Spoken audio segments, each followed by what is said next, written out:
श्रीमती रीना कश्यप।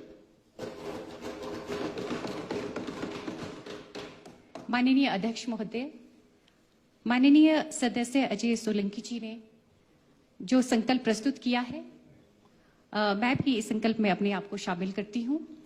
आपने मुझे समय दिया, मैं आपका बहुत बहुत धन्यवाद करती हूं। माननीय अध्यक्ष महोदय, आज मैं इस सदन में उस महान व्यक्तित्व के बारे में बोलने जा रही हूं जिनका नाम हिमाचल प्रदेश के इतिहास में स्वर्ण अक्षरों में लिखा गया है। और कहना चाहूंगी, हिमाचल की अगर हम बात करें, ये ऊंचे हिमालय का रंगीन आंचल, ये मेरा हिमाचल, ये मेरा हिमाचल। और वो हिमाचल जिसके निर्माता डॉक्टर यशवंत सिंह परमार जी है, उनका नाम दर्ज है। अध्यक्ष महोदय, डॉक्टर परमार जी न केवल हिमाचल प्रदेश के प्रथम मुख्यमंत्री थे, बल्कि उन्होंने हिमाचल प्रदेश का निर्माण किया। उन्होंने छोटी छोटी भारी रियासतों को इकट्ठा संगठित करके हिमाचल को अस्तित्व में लाने में एक महान कार्य किया है। उनका बहुत बड़ा योगदान हिमाचल प्रदेश के निर्माण में है। और कहना चाहूंगी कि जब वरिष्ठ लोगों से मेरा मिलना होता है, क्योंकि मैं खुद स्वयं उसी विधानसभा क्षेत्र से संबंधित हूं, मैं नेतृत्व कर रही हूं जहां से डॉक्टर परमार जी आते हैं, और ये मेरे लिए बहुत ही गर्व का विषय है।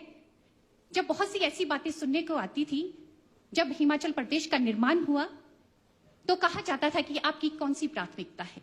जब वो अपनी प्राथमिकता बताते, वो केवल एक ही बात करते, मेरी प्राथमिकता, पहली प्राथमिकता सड़क, दूसरी प्राथमिकता सड़क और तीसरी प्राथमिकता सड़क। क्योंकि उन्हें मालूम था कि हिमाचल प्रदेश हमारी पहाड़ी एरिया है, यहां पर सड़कें बहुत ही महत्वपूर्ण है। मैं तो ये कहना चाहूंगी कि उन्होंने सोच समझकर हर एक निर्णय वो लेते थे। और आज जब हम एक विकसित और प्रगतिशील हिमाचल को देखते हैं, तो उनकी बुनियाद डॉक्टर परमार जी की जो निस्वार्थ सेवा और ईमानदार नेतृत्व से जुड़ा है। आज मैं केवल इतना ही कहना चाहूंगी, और एक निवेदन मैं सरकार से भी करना चाहूंगी, क्योंकि मैं पच्छाद विधानसभा क्षेत्र का नेतृत्व कर रही हूं, और जो उनकी पंचायत है उस विषय में मुझे इस सदन में अपने विचार रखने हैं और सरकार से कुछ एक सुझाव भी देने हैं, कुछ एक डिमांड्स भी मुझे उस पंचायत के लिए करनी है। क्योंकि डॉक्टर परमार जी की ये अपनी पंचायत है, तो मेरा निवेदन रहेगा सरकार से कि स्वर्गीय डॉक्टर यशवंत सिंह परमार जी जिस पंचायत के वो स्वयं है, उसे आदर्श पंचायत घोषित करें। कि बहुत ज्यादा जरूरी है, क्योंकि अगर आप परिस्थितियां वहां की देखेंगे, उस परिस्थितियों के अकॉर्डिंग वहां पर अभी ये कोई सुख सुविधा नहीं है, ये सुख सुविधा वहां पर मिलनी चाहिए।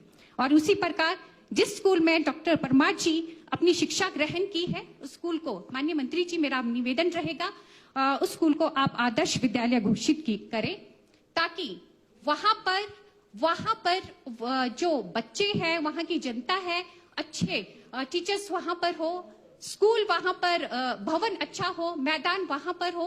क्योंकि जो सूचना मुझे वहां पर मिली है, वहां पे हमारे पास टीचर भी नहीं है। तो मेरा माननीय मंत्री जी आपसे निवेदन रहेगा कि इस पे आप जरूर विचार करें।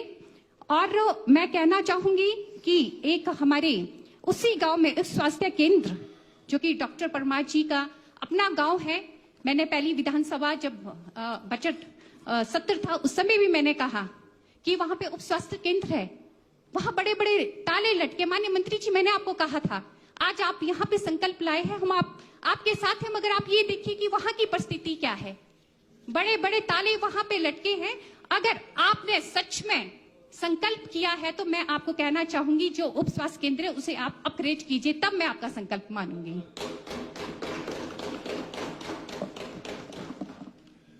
और साथ में मैं ये बात भी यहाँ पर रखना चाहूंगी, मैं जब हमारी सरकार थी, हमारे पूर्व मुख्यमंत्री आदरणीय जयराम ठाकुर जी का मैं बहुत बहुत आभार व्यक्त करना चाहूंगी। इस सदन के माध्यम से मैं कहना चाहूंगी कि जो उनका अपना पैतृक गांव है, डॉक्टर परमार जी का गांव चनालग, के लिए 15 लाख रुपए की राशि माननीय पूर्व मुख्यमंत्री आदरणीय जयराम ठाकुर जी ने स्वीकृत करवाई थी, आज वो सड़क हमारी पक्की है। अगर संकल्प करना है तो आप ये संकल्प कीजिए।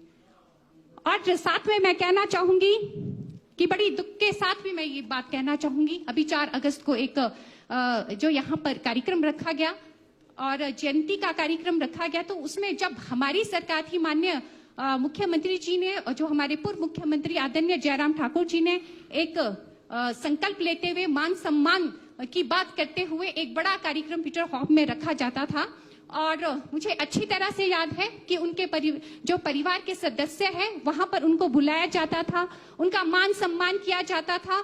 और हमारे पश्चात के बहुत से ऐसे प्रतिष्ठित लोग हैं, उन्हें भी बुलाया जाता था और मंच के माध्यम से वो बहुत सी ऐसी बातें बताते थे कि हमारे जो डॉक्टर परमार जी के साथ उस समय हमने क्या क्या पल जो गुजारे हैं, बहुत सी ऐसी बातें हमें सीखने को मिलती थी। बहुत बड़े लेवल पे कार्यक्रम होता था और धूमधाम से हम जयंती बनाते थे। मगर आज क्या हुआ, आज जो देखने को जो मिला, मुझे बहुत दुख होता है इस बात को कहते हुए कि वहां पे हमारे सरकार के कई मंत्री भी शामिल नहीं थे और भी शामिल नहीं थे। इससे बुरा और क्या हो सकता है, वहां पे मुख्यमंत्री जी भी नहीं थे।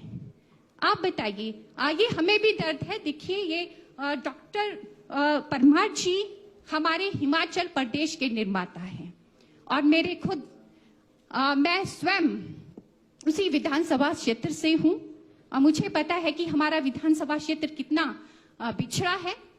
तो मेरा आपसे यही निवेदन रहेगा कि आपने जो संकल्प लिया है, आपने सही संकल्प लिया है, उसके लिए मैं मना नहीं करती, मगर इतना जरूर है कि आप जो सुख सुविधा उस पंचायत में होनी चाहिए जहां उन्होंने जन्म लिया है।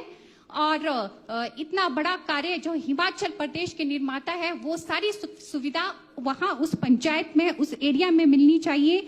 ज्यादा ना कहते हुए केवल मैं अंत में इतने ही कहना चाहूंगी कि जो ये स्वर्गीय श्री डॉक्टर परमार जी की जयंती है, एक रस्म तक सीमित ना रहे।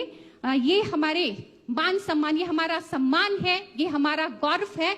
माननीय अध्यक्ष महोदय जी, आपने मुझे बोलने का मौका दिया। आप सपोर्ट कर रहे हैं इसको? बिल्कुल। अच्छा, बोल दो कि मैं इस संकल्प का समर्थन करती हूँ। मैं राजनीति से ऊपर उठकर मैं इस संकल्प का समर्थन तो करती हूँ, मगर जो मैंने चीजें आपको लिखाई है ये भी जरूरी है। ऐसा नहीं हो कि आप संकल्प आपने ये किया और नीचे जमीनी स्तर पर कुछ ना हो। आपने मुझे समय दिया, आपका बहुत बहुत धन्यवाद। जय हिंद, जय भारत, जय हिमाचल।